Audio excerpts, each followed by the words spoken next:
하나님께서 우리에게 주신 말씀 룻기 1장 12절에서 18절까지 말씀입니다. 구약성경 402쪽이 되겠습니다.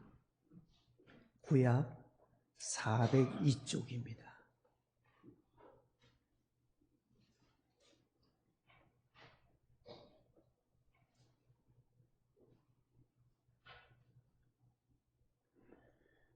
내 딸들아 되돌아가라. 나는 늙었으니 남편을 두지 못할지라. 가령 내가 소망이 있다고 말한다든지 오늘 밤에 남편을 두어 아들들을 낳는다 하더라도 너희가 어찌 그들이 자라기를 기다리겠으며 어찌 남편 없이 지내겠다고 결심하겠느냐. 내 딸들아 그렇지 아니하니라.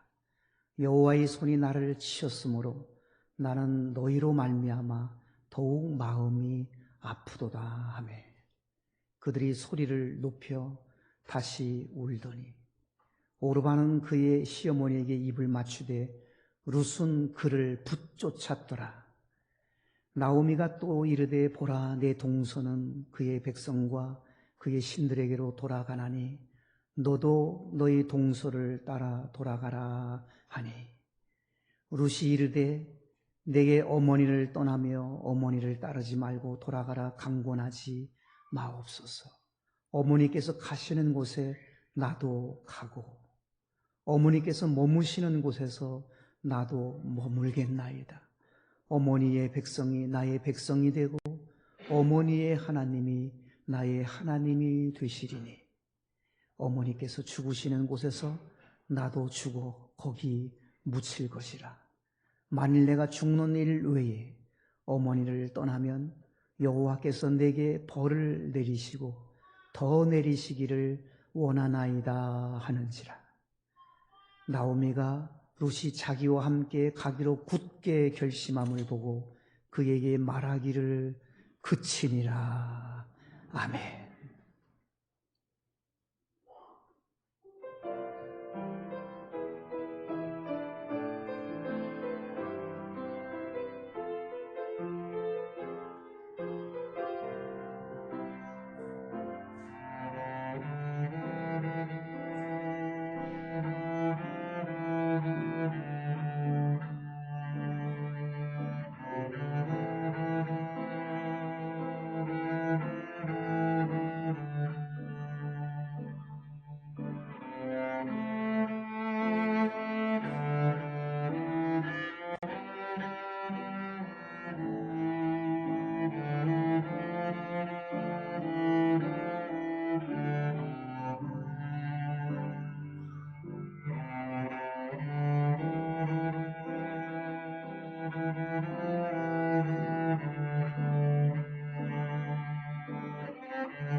하나님 아버지의 마음을 귀한 악기를 통하여 보게 하시고 듣게 하시고 깨닫게 해주시는 하나님 감사드립니다.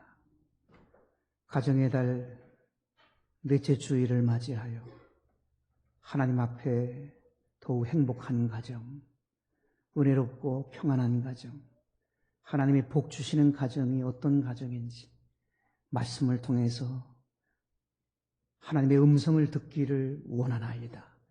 말씀하여 주시옵소서. 우리 주님 예수님의 이름으로 기도드리옵나이다. 아멘.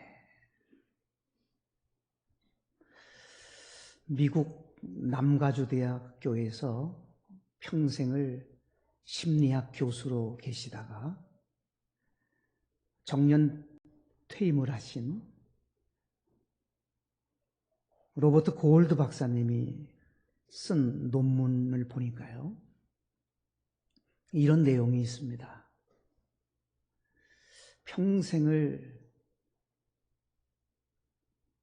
가르치면서 크게 성공한 제자들이 많이 있는데 크게 성공한 제자들을 조사해 보니까 5가지의 공통점들이 있다고 합니다.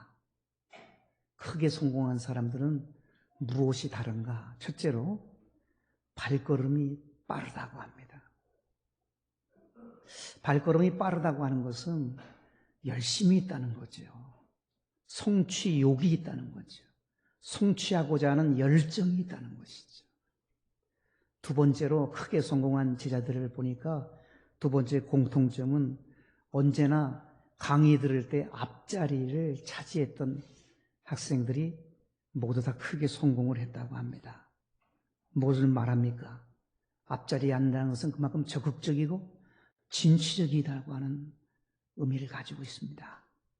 세 번째 공통점은 강의를 들을 때나 대화를 할 때 언제나 눈을 맞추고 초점을 늘 맞췄던 제자들이 크게 성공을 했다고 합니다.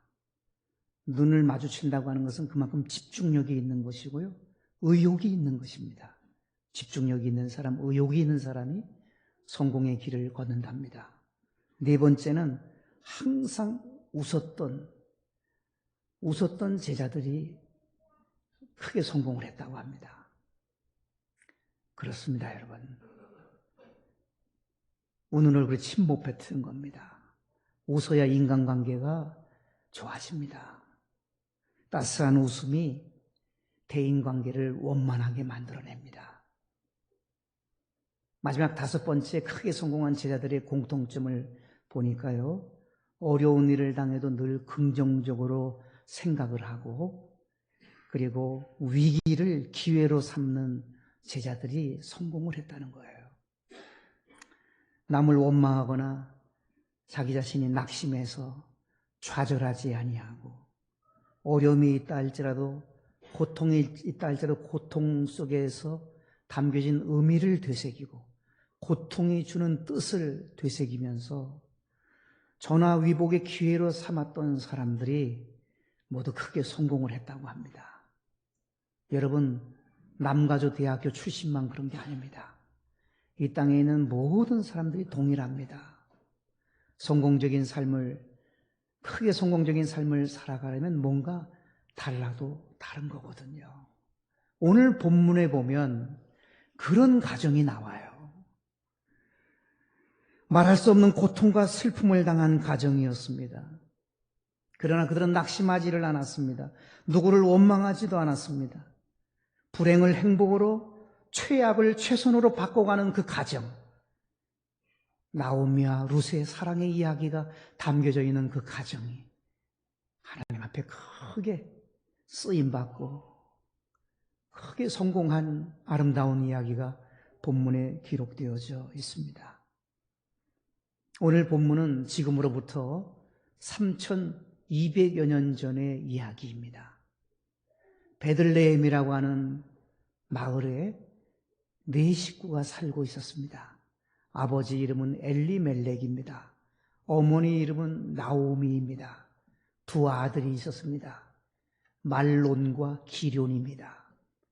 이 네 식구가 행복하게 살고 있었는데 어느 해인가 베들레헴에 흉년이 들었습니다. 양식이 없는 흉년의 기간을 지내다가 이웃 나라 모압이라는 나라가 풍년이라는 소식을 듣고 이 네 식구가 이민을 갑니다. 모압으로 이민을 가서 살게 되는데 그곳에서 모압 여인 두 사람을 두 아들들 배우자로 맡게 됩니다. 6식구가 됩니다. 참으로 행복하게 그 가정이 잘 만들어져 갈 줄 알았는데 어느 해인가 어둠의 구름이 그 가정을 가렸습니다. 어느 날 갑자기 엘리멜렉 아버지와 말론 기럨 두 아들이 3명의 남자들이 모두 죽음을 맞는 큰 슬픔을 겪게 됩니다.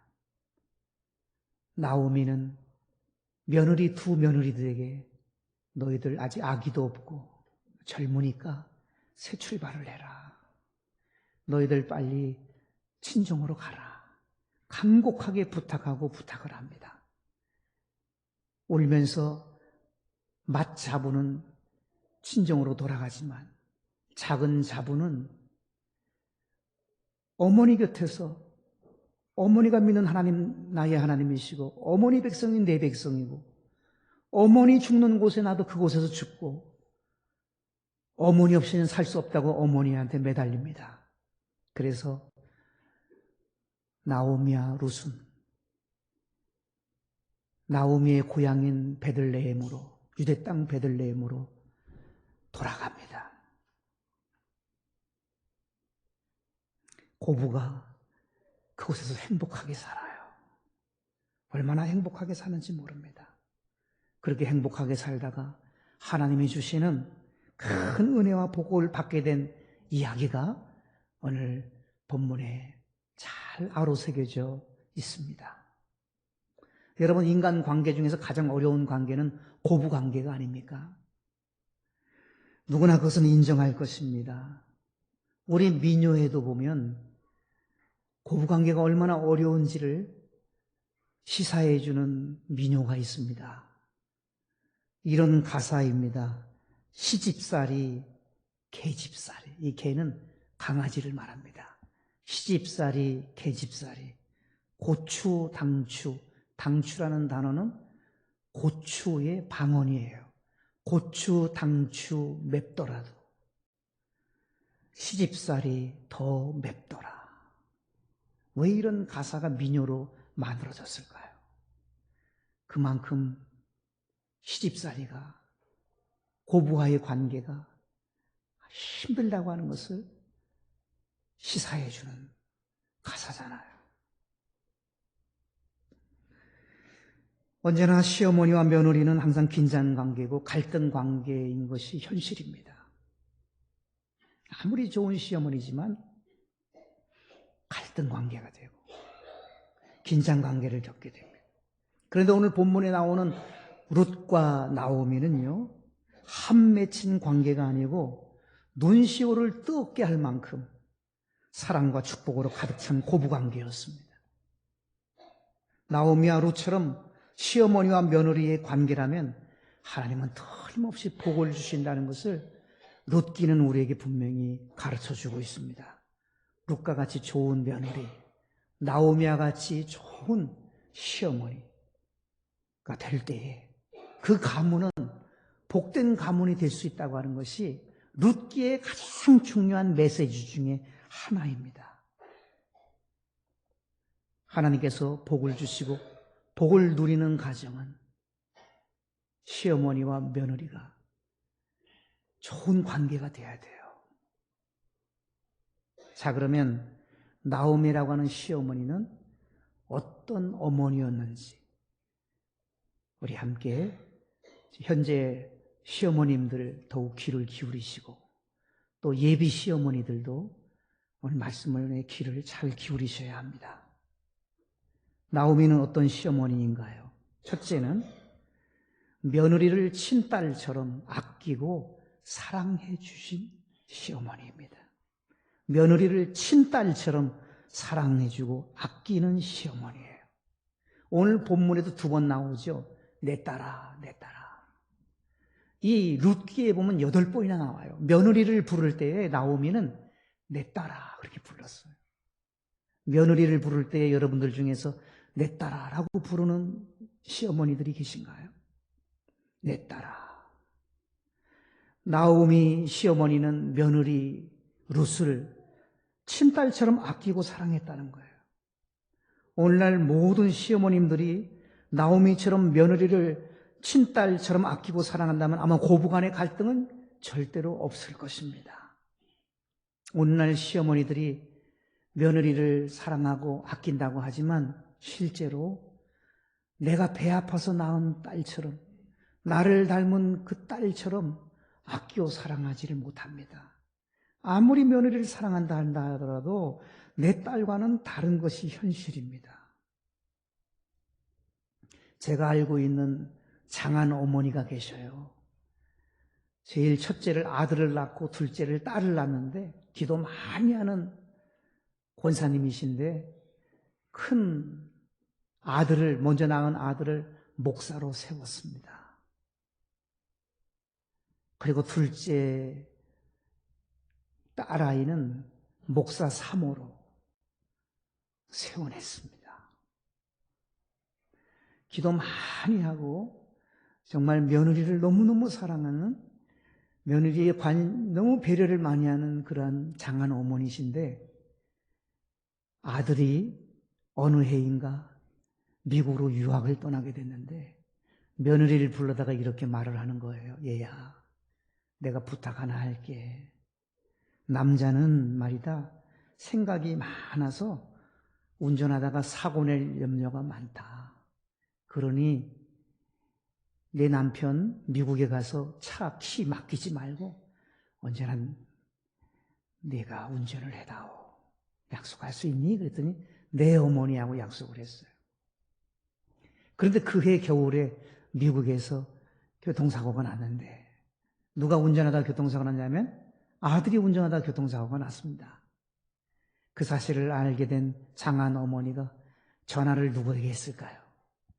아들에게 하지 않고 아들을 야단치지 않고 며느리한테 전화를 해가지고 야단을 치는 거야. 너 나하고 약속해놓고 그럴 수 있니? 하고 막 야단을 한없이 치셨어요.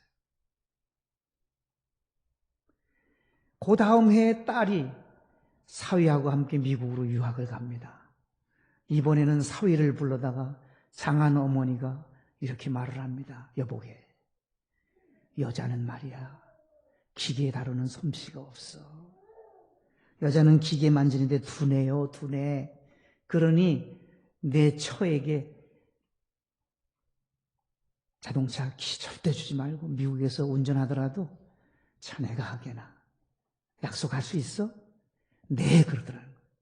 여러분 얼마나 앞뒤가 맞지 않습니까? 일관성이 없잖아요.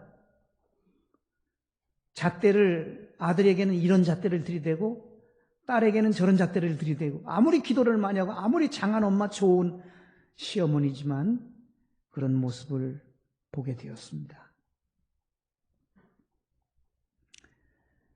내가 배 아파서 낳은 내 자식하고는 달라요. 딸 같은 며느리 얻고 싶다고 하고 아들 같은 사위를 처럼 하겠다고 하지만 실제는 그렇지를 못합니다. 보통 시어머니들이 며느리를 부를 때 뭐라고 부르죠? 애미야, 얘야, 아가야 이렇게 부릅니다. 그런데 어떤 시어머님들은 며느리를 부를 때 야, 너 그런 시어머니들도 계시대요. 간 큰 시어머니예요. 큰일 납니다. 아들에게 나중에 잘못합니다.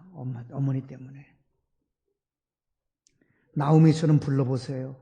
며느리한테 내 딸아. 한번 그렇게 이번에 실천해 보세요. 며느리한테 내 딸아 하고 꼭 안아줘 보세요.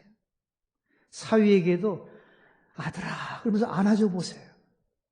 그러면 행복한 관계를 맺어가고 더욱 잘 되는 가문을 세워갈 수 있을 것입니다. 이처럼 시어머니 나오미는 며느리를 친딸처럼 사랑해주는, 아끼는 시어머니였어요. 두 번째는 며느리의 앞날을 생각하고 염려해주고 축복해준 시어머니입니다.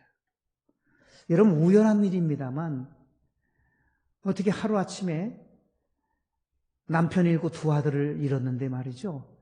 두 자부가 들어오고 나서 그런 일이 벌어졌어요. 우연한 일이에요, 이것은요. 그런데 엉뚱하게 생각할 수 있잖아요. 가정의 비극이 며느리 때문에 들어온 것이라고 생각하고 뒤집어 씌울 수 있거든요. 며느리 잘못 들어서 우리 집 망했구나, 그렇게 할 수 있거든요.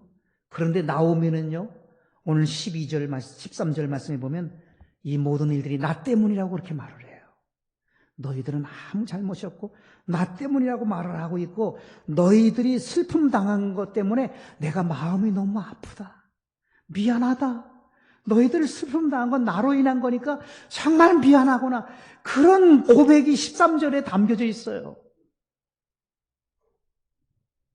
보통 사람 같으면 너희들이 이 집에 들어왔으니 이제는 이 집 귀신 되어야 된다, 엮어놓고 묶어놓고 꼼짝 못하게 할 수 있을 텐데, 며느리의 장래를 생각하면서 너희들이 새 출발을 해라, 아직 젊다, 창창하다, 너희들이 새 길이 있다, 새롭게 출발해라 하면서 그 두 며느리들을 축복하며 내보내는 그 어머니, 얼마나 귀합니까? 며느리들의 앞길을 생각해주고 염려해주고 축복해주는 참 좋은 시어머니입니다. 고향으로 돌아가서 재혼하라고, 행복하게 살라고 권유해줄 뿐만 아니라 끝까지 안 가겠다고 하는 이 루시라는 며느리를 위해서 시어머니가 중매를 서요. 나중에 중매를 서서, 여러분 세상에 자기 며느리 중매 선 시어머니 있습니까? 나오미는 룻을 내 딸, 말로만이 내 딸이 아니라 정말 딸처럼 여기고 중매를 서요. 그 시대의 최고의 남자와 중매를 맺게 합니다.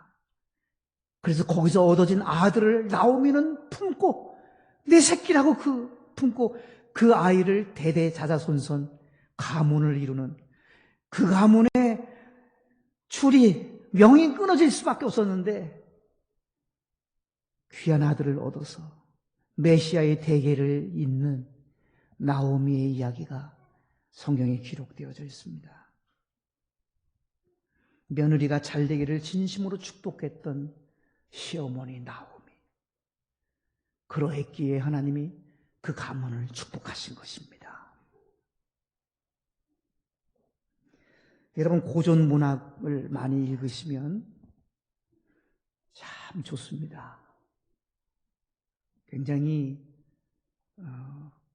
고전 문학을 많이 읽는 사람과 읽지 않은 사람과는 차이가 많이 나요.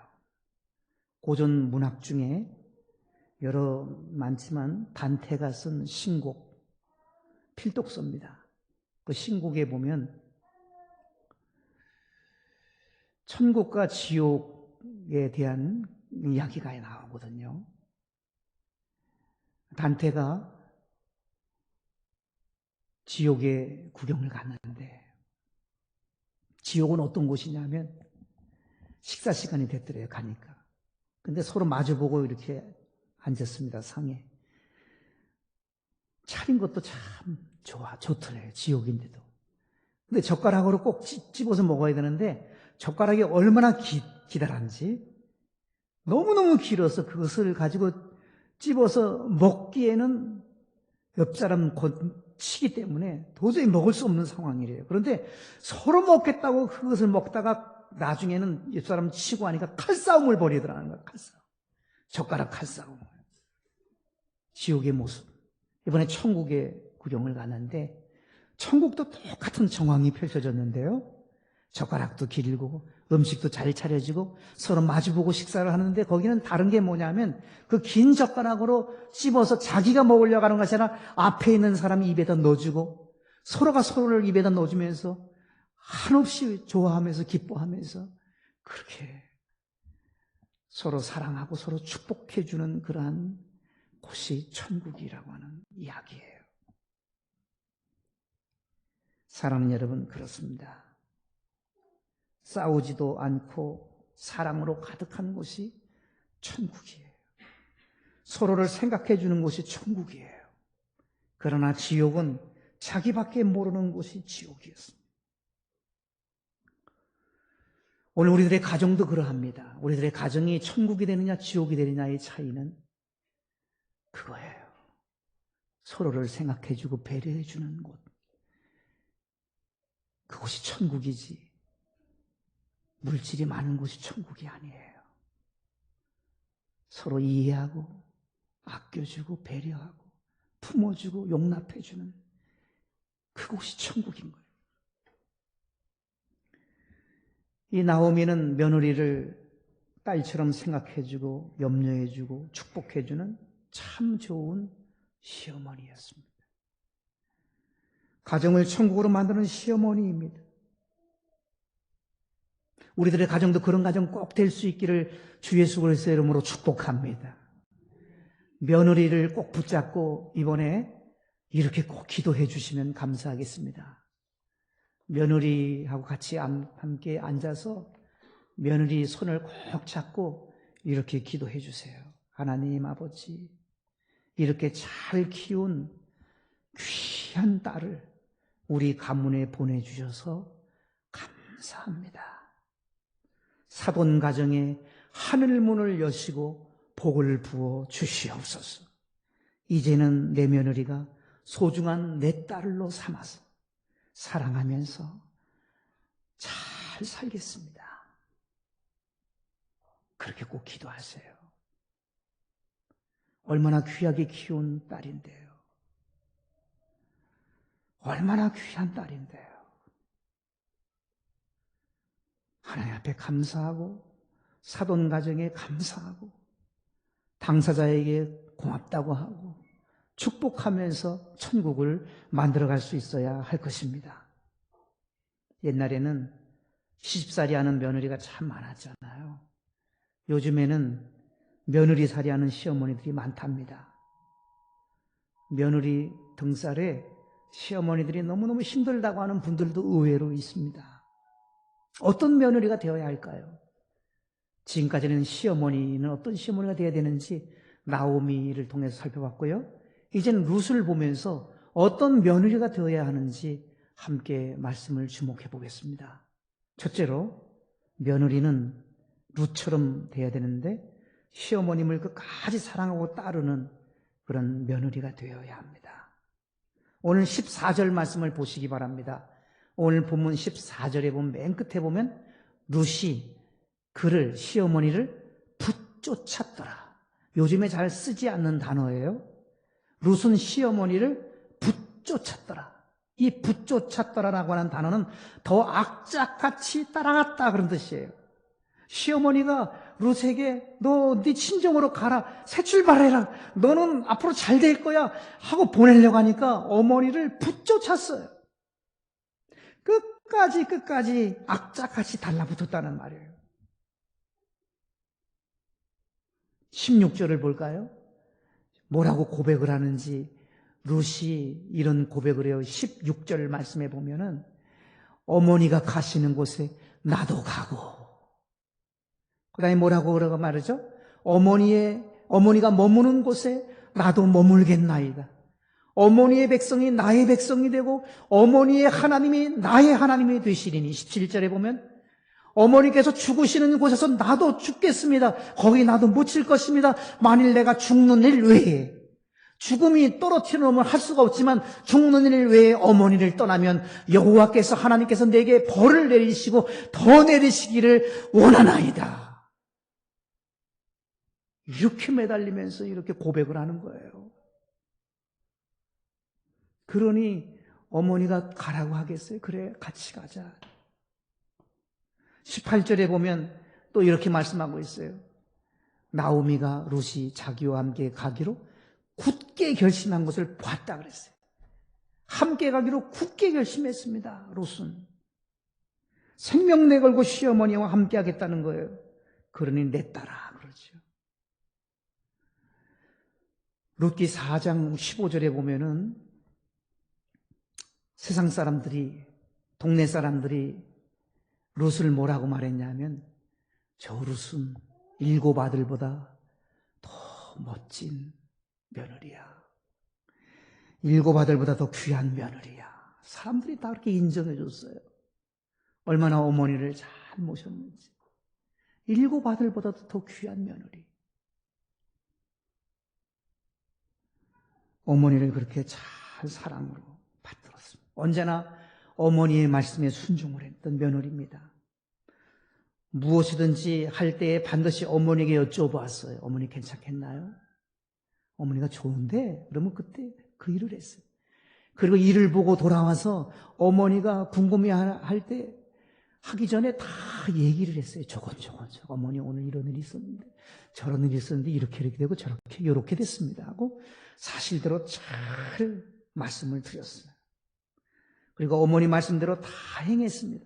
어머니가 하는 대로 철저히 따랐습니다. 단 하나 어머니 말씀을 어긴 것이 있는데 네 고향으로, 네 친정으로 가라 할 때 그거 거부한 거 하나 외에는 모든 것을 어머니가 하는 대로 잘 따랐습니다. 그러니까 내 딸아, 정말 딸처럼 여긴 거예요. 시어머니를 얼마나 잘 봉양했는지 몰라요. 물질로도 봉양을 합니다. 마음을 다해서 봉양을 합니다. 정성을 다해서 봉양을 했어요. 노후를 편안하게 해드렸어요. 그러니 하나님이 며느리에게 복을 주셨어요. 여러분, 이런 시어머니가 계셔요. 며느리에게 날마다 야, 너 도대체 혼수해온 게 이게 뭐냐 이게? 응? 누구네는 어떻게 해왔는데 너는 이게 혼수라고 해왔니 이게? 이렇게 작게 해오면 어떡하니? 너는 왜 잠만 자니 잠만? 너는 잠밖에 모르니? 너는 이 밥이 3층밥, 너 밥도 안 해봤니? 이게 맵고 짜고 왜 음식을 이렇게 하니? 그렇게 괴롭히는 시어머니가 계셔요. 이 며느리가 어느 날 친정엄마한테 가서 울면서 통곡하면서 엄마 너무 서러워. 이 서름을 어떻게 하면 좋아하고 어머니한테 호소를 합니다. 엄마, 에덴 동산이 왜 낙원인지 알게 됐어요. 에덴 동산에는 시어머니가 없기 때문에 낙원이에요. 나 도저히 못 견디겠어요. 너무 힘들어요. 어떻게 하면 좋아요? 막 우는 거예요. 여러분, 딸이 집에 찾아와서 그렇게 말하면 여러분 뭐라 그러겠어요? 그런데 이 친정어머니는 얼마나 지혜로운 어머니인지 말이죠. 현명한 어머니예요. 얘야, 얼마나 힘들었겠니? 많이 힘들었겠다. 그래, 해결책이 있어. 그 노인네 빨리 천국 보내드리자. 니네 시어머니 빨리 천국 보내드리자. 어떻게 해요? 그러니까 빨리 천국 보내드리는 비결이 있어. 노인들은 과식을 하면 빨리 돌아가신다.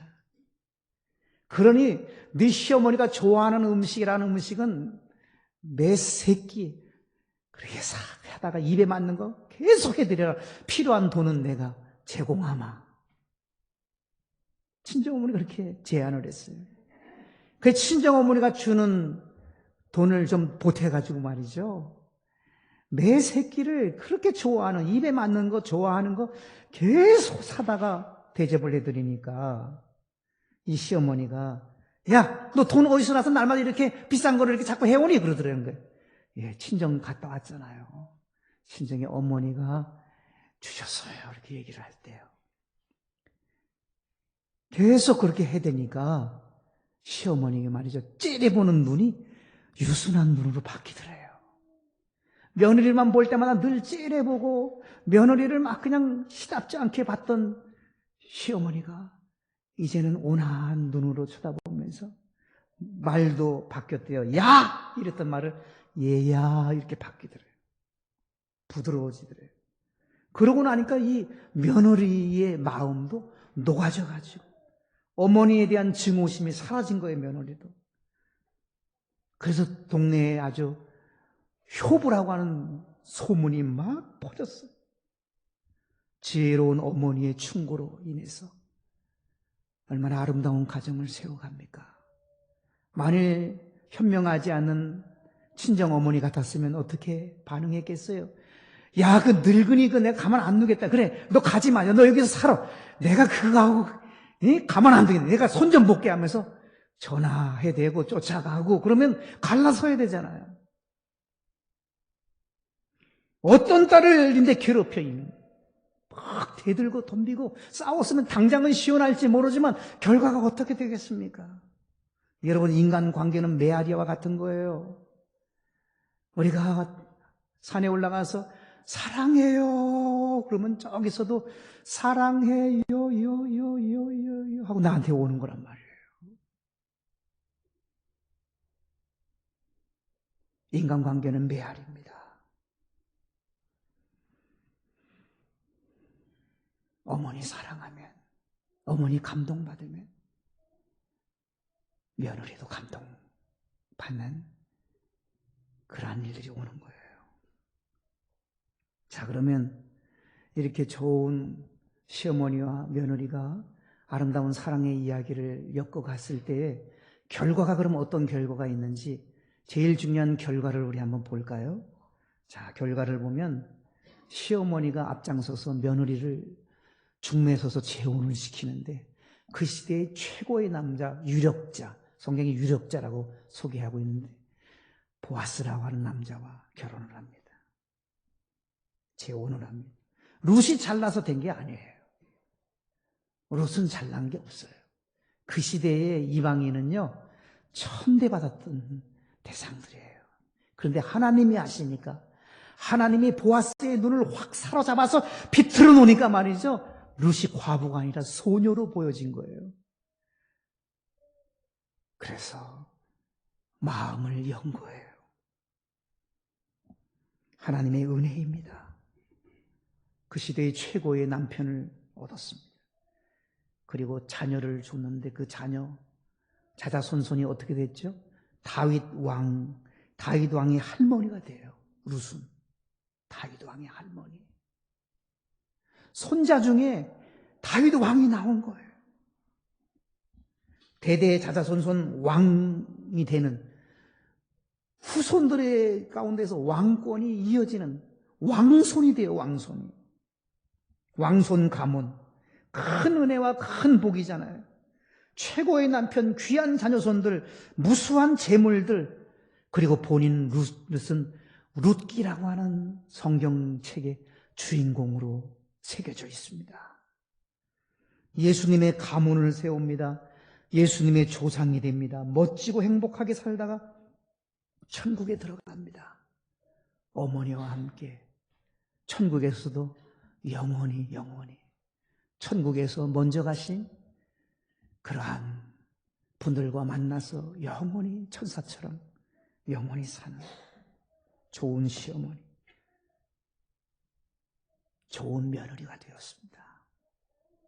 여러분, 우리도 가정의 달을 맞이해서 좋은 시어머니, 좋은 시아버지, 좋은 며느리, 좋은 사위, 좋은 아들, 좋은 딸 되도록